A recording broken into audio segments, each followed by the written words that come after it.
අම්මේ ඈ පුතේ මොනවද මේ අද වෙ කරන්නේ ඉතින් ඔය?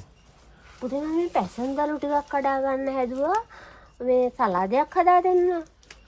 එහෙමද? දැන් කොහොමද අපි දැන් ඔය පැසන්දලු මේ අපි හරියට මේ කොහොමද තෝරගන්නේ? අපුතේ මේ බලන්නකෝ මේ දැල්ලක් නේ මේ තියෙන ඉත්තක්.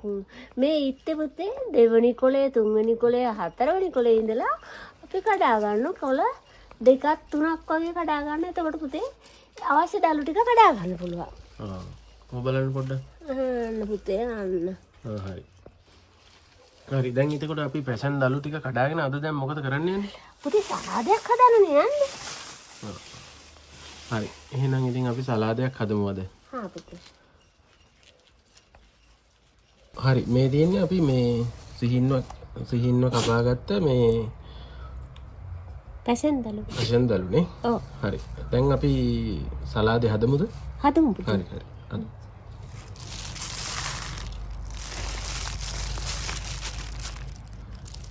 කරපිංචා. ඔව්. මෙතන රටලුණුයි රතුලුණුයි දෙකම තියෙනවද? ඔව් පුතේ දෙකම තියෙනවා. හරි.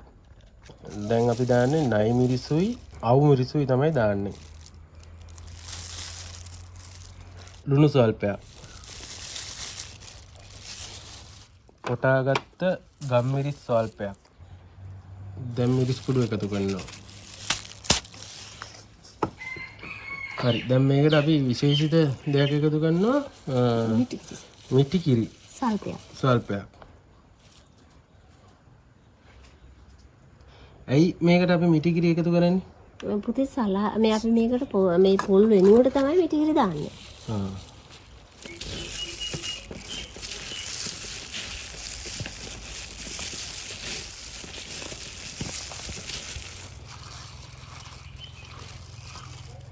හරි මේකට දැන් අපි දෙහි එකතු කරනවා නේ.